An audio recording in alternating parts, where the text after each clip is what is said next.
In him we have redemption.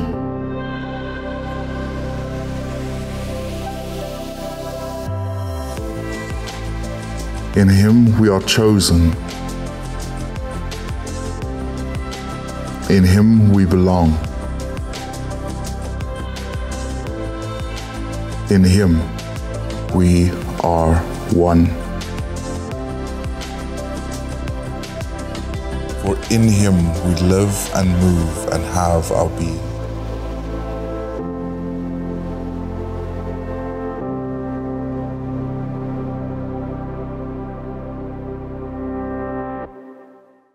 Goeiemôre en welkom van my kant af. Dis 'n lekker wintersoggend vanoggend in Littleton, maar die Here maak ons warm, né? Amen.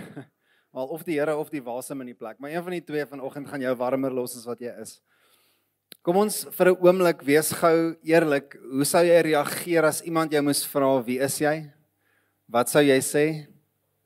Wie is jy? Ek weet nie of vra mense sulke vrae nie, maar indien iemand vir jou vra, wie dink jy is jy nie?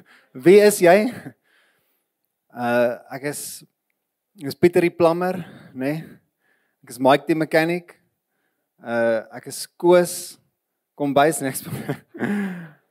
Ek is Morney van Milders Drift af of weet wat sê ons? Wie sê ons is ons eintlik?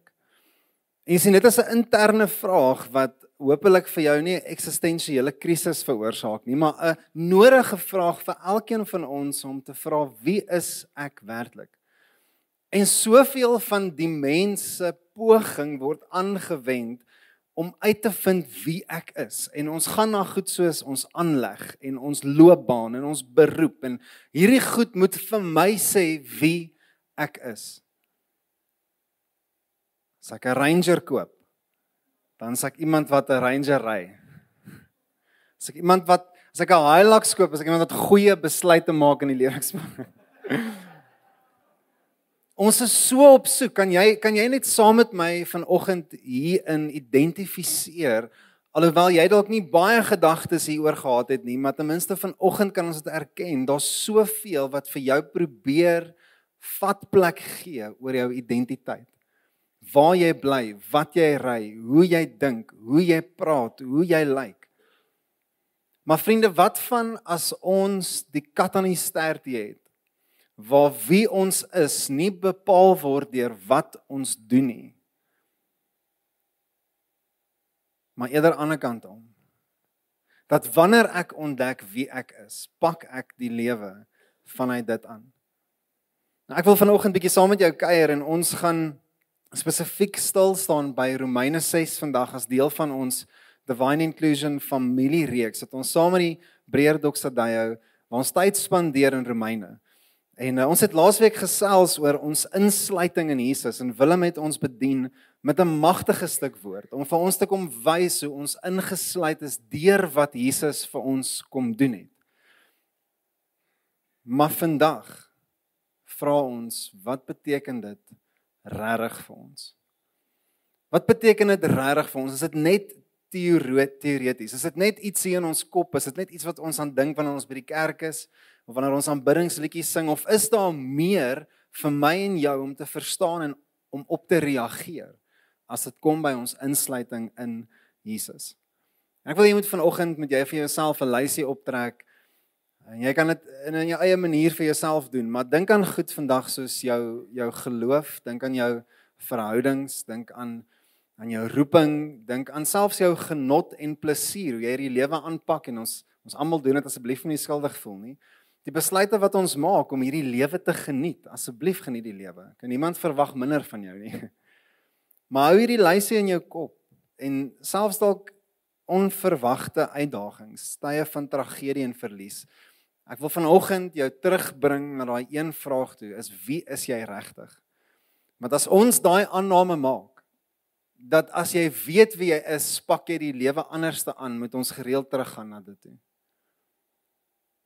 So kom ons spring in vandag. Ek wil vir jou wys, eerstens, dat wie jy is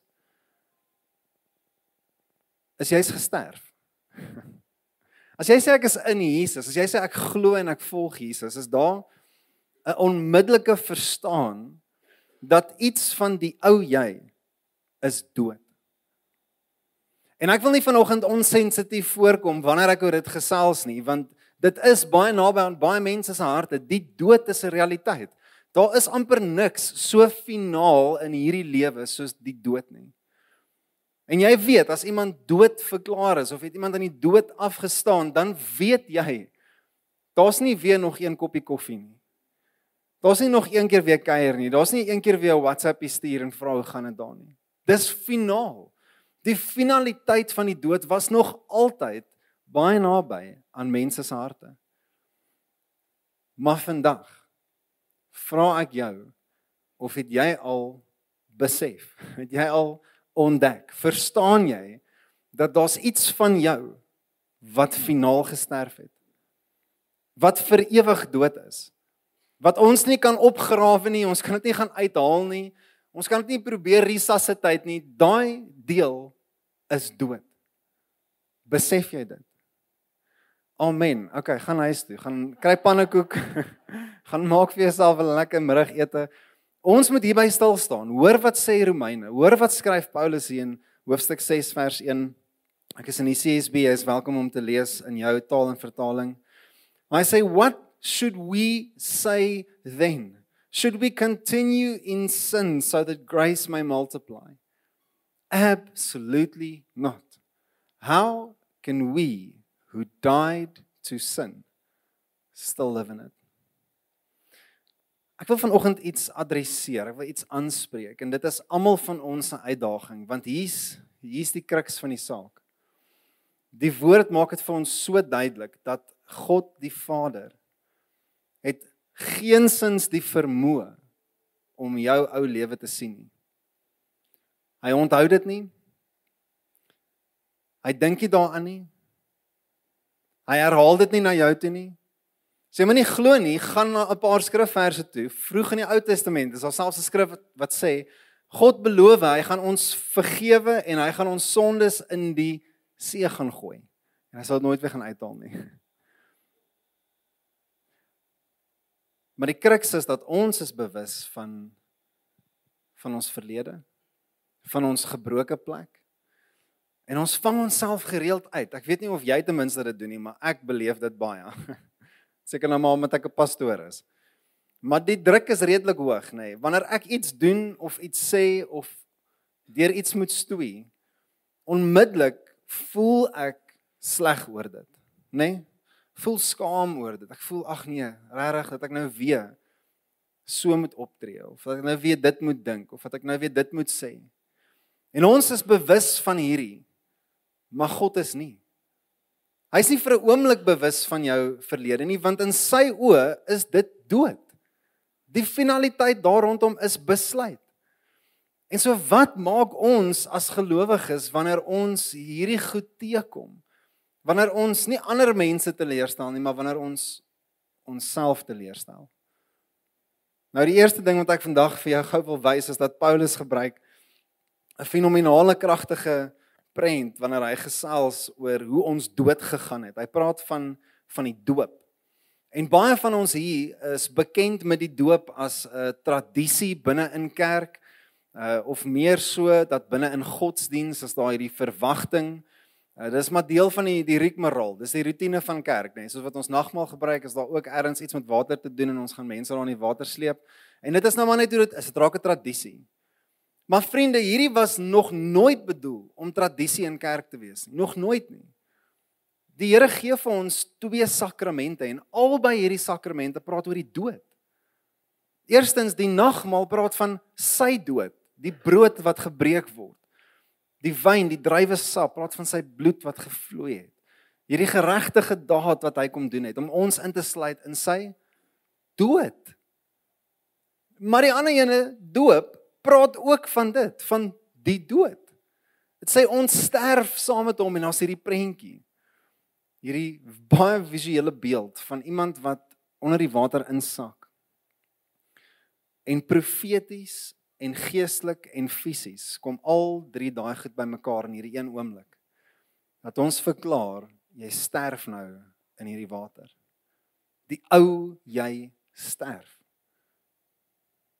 Stel jou daai water uit op. Paulus vra nou 'n baie Baie belangrike vraag. Hy sê, as ons dood is vir sonde, hoe kan ons steeds daarin leef? Nou wat hy daar sê is, en ek wil jy moet my nie misverstaan vandag nie, en asseblief maak self studie hiervan, die boek van Romeine is ryk oor hierdie. Maar elke hoofstuk in Romeine praat van geregtigheid, ons tans in Christus voor God in 'n regverdige verhouding met die Vader. Daar's geen meer aanklag op jou nie 'n oomblik nie. Nou Paulus sê nie jy gaan nooit weer sondig nie. Want dis net nie realisties nie. So miskien vandag moet jy daai gevoel en daai emosie in jou binneste net herinner aan wat jy werklik dood is. Want aan wat ons dood is dood vir 'n sonde vervalle lewe. Met ander woorde, dit is die heersende krag oor jou, is wat jy doen. En alles wat jy al misluk het, en elke bekleierery in die huwelik, en elke droogmaak, en elke keer se jok, en elke keer se jy meer verloor, en elke keer se selfsugtig optree, en al hierdie goed heers oor jou lewe, want dit is die finale sê oor wie jy is. Ons is dood vir dit. Nooit weer kan iets wat jy doen jou identifiseer nie, of jou identiteit vasmaak nie. Nooit weer nie. Dis waaraan ons dood is. So nou sê Paulus, wanneer ons sonde teekom, herinner ons onsself dat ons is dood vir dit. Ons geen meer van hierdie wat heers oor my lewe nie. Ek wil hê jy moet hierdie saam met my gou sien vandag in die belaglike voorbeeld van jy wat na jou eie begrafnis toe moes gaan en jy sien jouself daar lê. En jy weet dis finaal en is verby. En dan môreoggend dan sleep jy daai lijk saam met jou werk toe. En Dinsdagmiddag sleep jy hom saam na die rugbyveld toe. Daar gaan ons bietjie touchies gaan speel, maar daai lijk lê, hy's dood, hy kan niks doen nie. En jy sleep jouself daar na 'n restaurant toe en jy ruk jouself daar op 'n stoel en jy weet, sit die arms so op die tafel. Maar hy's dood. Daar's nie lewe in daai ding nie. Sê Paulus in dieselfde manier, so absurd en belaglik soos wat daai prentjie lyk, erken ons ou lewe is dood. Finaal dood. Vra ek jou vandag, het jy regtig jouself begrawe? Jy regtig jouself begrawe. Ons lewe in 'n era van artificial alles, nê. Nee. Van artificial flavoring tot artificial intelligence. Alles is net artificial. Hoe probeer jy nog jou ou dood self kunsmatig aan die lewe hou? Jy kan nie. Vra jy jouself, hoekom voel ek so moeg en uitgeteer en ek is plat geslaan met net die gebrokenheid rondom my? Sê ek, want jy probeer nog daai ou self lewend hou. Hy is nou dood. Sy is nou begrawe. Dank die Here, dit stop nie daar nie. Dank die Here, dit stop nie daar nie. Hoor wat sê Romeine 6 vers 3 tot 4. As ons verder gaan, ons gaan tot en met vers 11 vanoggend werk. Hy sê, are you unaware that all of us who were baptized into Christ Jesus were baptized into his death? Therefore we were buried with him by baptism into his death, in order that just as Christ was raised from the dead by the glory of the Father, so we too may walk in a newness of life. Sien, dis belangrik dat ons hierdie sal verstaan in die lig van nie net wat vir ons gedoen is nie, maar wat met ons gedoen is. Sien baie ouens wanneer hulle praat oor die kruis en oor Jesus en dat ons sonde vergewe is en ons verlede is geadresseer, dan is dit als goed wat Jesus namens my gedoen het of iets vir my gedoen het, nê. Nee. As ek vir jou 'n lekker koppie koffie maak, sê vir my dankie, jy het iets vir my gedoen. Maar vriende, Jesus doen nie net iets vir ons nie. Hy doen nie net iets namens ons nie, on our behalf. Nee. Hy kom doen iets met ons. Hy kom skuif ons van 'n lewe wat nie net ergens sou doodgaan nie, maar van die standspoor af, 'n lewe wat verval het in dood in. Dat dit als is gebrokenheid. En als is net hierdie oomblik van ek gaan nie hierdie kan self regmaak nie. Hy haal ons daar uit. En hy kom herposisioneer ons. En soos wat die einde van daai skrif sê, dat ons kan wandel in 'n nuwe lewe. Nou ek wil hê jy moet hierdie verstaan, vriende, die nuwe lewe wat Paulus hiervan praat, is nie 'n tweede kans nie. Ek wil hê jy moet hierdie verstaan. Ons sê nie hier vir mekaar dat Jesus het met die verlede gewerk, die bladsy kom skoonmaak en nou kan jy weer draai nie.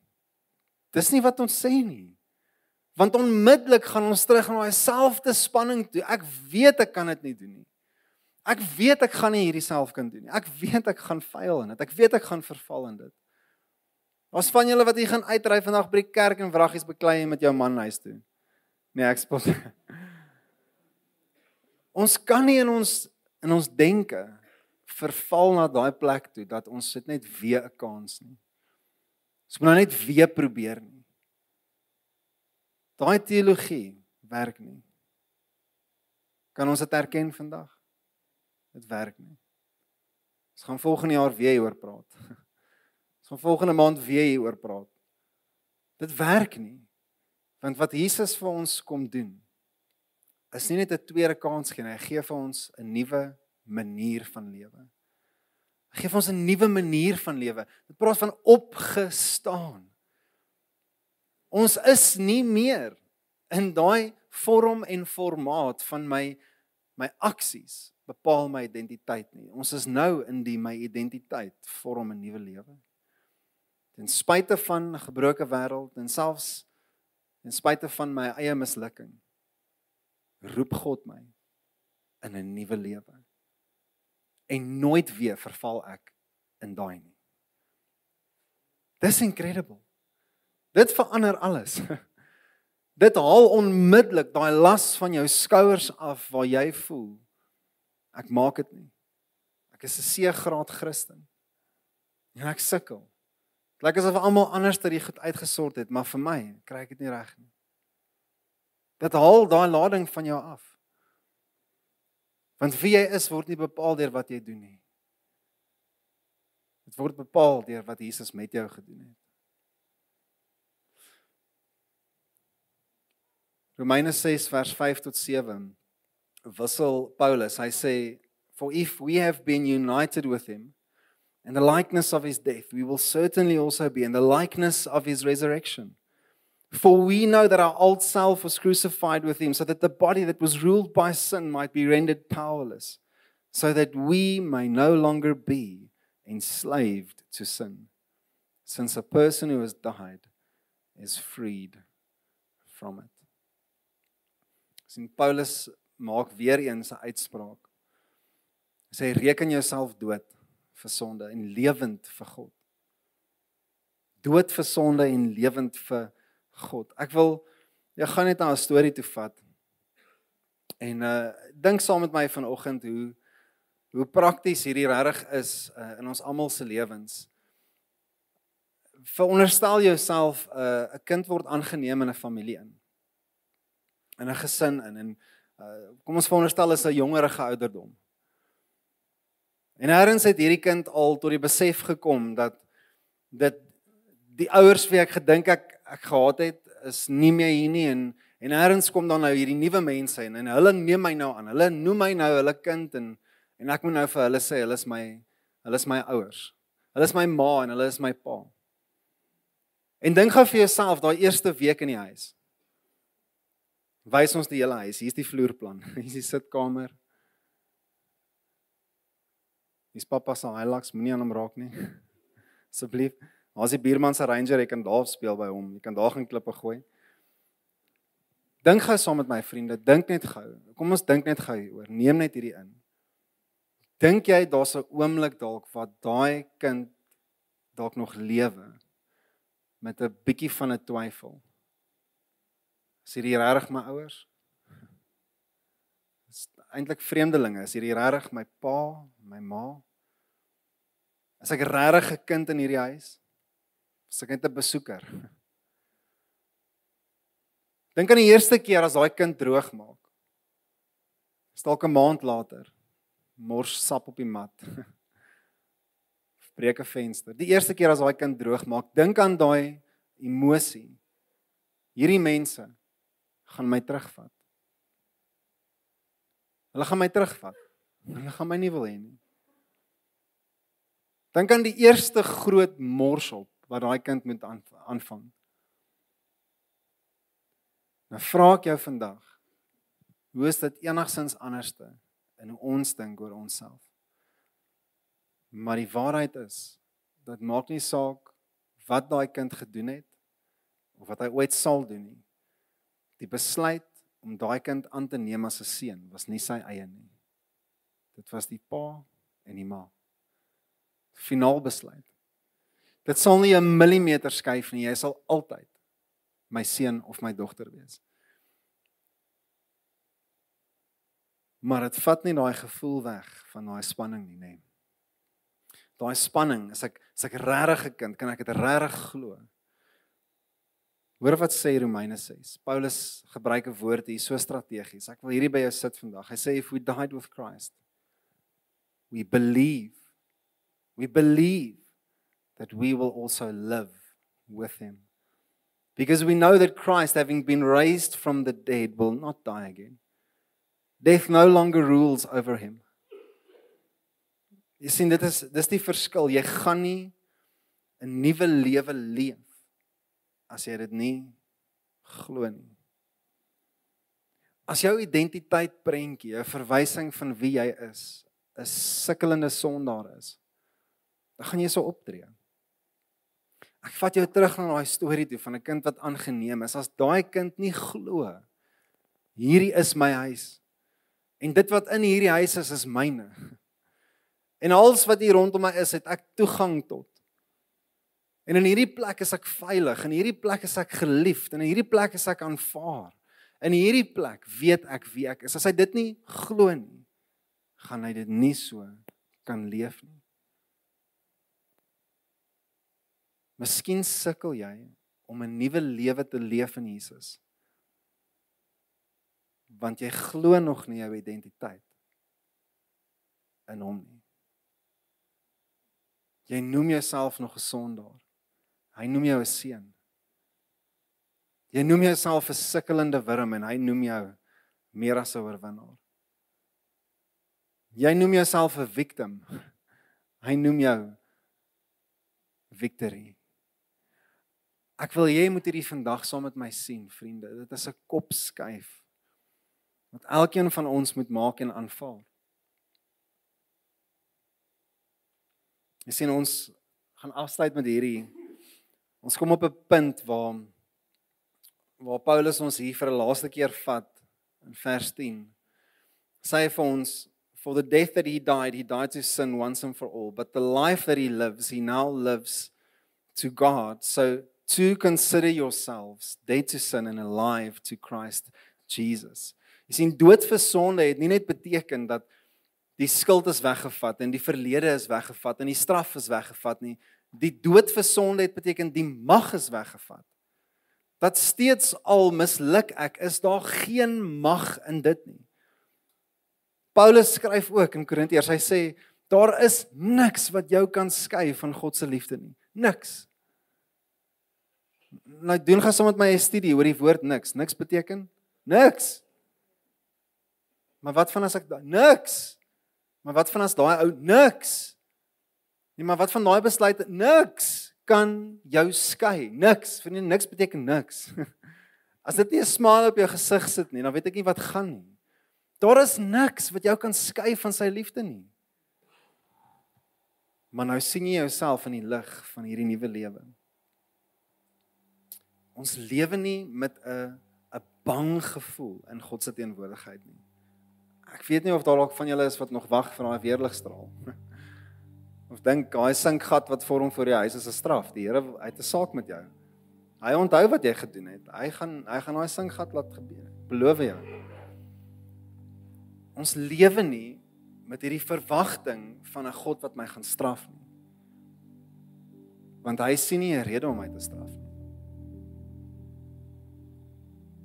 Hy het nog nooit 'n rede gesien om jou te straf nie. Want hy het sy eie seun teen volle gestraf. Vir jou. So nou lewe ons met 'n radikale vryheid. Paulus, soos wat hy hierdie vryheid in Jesus verkondig, kom maar aanklag teen hom. Dat die mense sê, julle verkondig hierdie genade sodat dit klink vir ons asof julle sê, julle kan net aanhou sondig. Jy kan doen net wat jy wil, want Jesus se genade is volkome daar. Jy kan lewe net soos wat jy wil. Sê nee, jy verstaan my verkeerd. Verstaan my verkeerd. Ek is dood vir sonde. Sonde is nie 'n verwysing in my lewe nie. Nou groei is daar en mislukking is baie keer daar en opstaan is daar en leer is daar en al daai goed is daar. Maar sonde is nie 'n verwysing in my lewe nie. My verwysing is ek is lewend vir God. So die vryheid wat ek het, is 'n vryheid om te lewe, nie om te bang te wees vir straf nie. Nie om met skuld en sleg gevoel te lewe nie, want hy dink nie so oor my nie. Maar eerder dat ek nou met 'n nuwe perspektief na myself kan kyk. Nou pak ek die lewe op 'n ander manier aan. Sien, daar's iets mooi in hierdie prentjie vir ons vriende, waar ons almal vandag of kan teruggaan na ons oomblik van die doop. As jy hier sit en jy is vandag al gedoop, dat jy jouself kan herinner aan wat dit vir jou beteken. Dat jy weer jouself daar sien vir ou laas dood. Daai lewe is weg. Het geen meer mag nie, het geen meer gesag nie. Is begrawe, is finaal. God se uitspraak nog altyd oor dit was. Jy's vrygespreek. Jy sien jouself dood in dit, maar jy sien jouself ook opstaan. En 'n nuwe lewe, is 'n radikale vryheid. Leef nou in teenwoordigheid met jou Vader, met sy gees in jou binneste. As jy al gedoop is dit jou verwysing. Gaan terug na daai plek toe vandag. Maar as jy nog nie gedoop is nie, vriende, hierdie is nie vir ons 'n geleentheid om een van ons byeenkomste te bemark nie. Ek maak 'n roep op jou hart. Wat stop jou?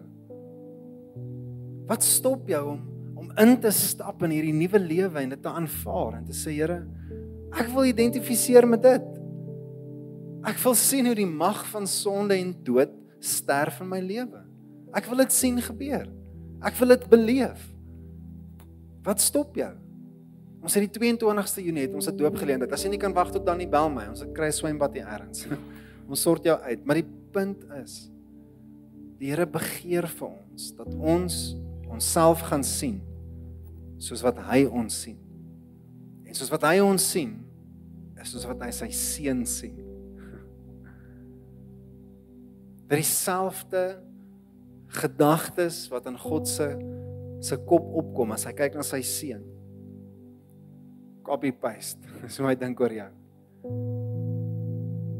Sê ja, maar wat van daai in my verlede? Hy weet nie van dit nie. Hy kies om dit te vergeet. Maar wat vandat ek al daar aangevang het? Hy ignoreer dit. Hy sien iets anders in jou. So kom ons reageer vandag. Ons gaan in 'n tyd van aanbidding ingaan. Ons gaan 'n lied sing wat so mooi praat oor hierdie.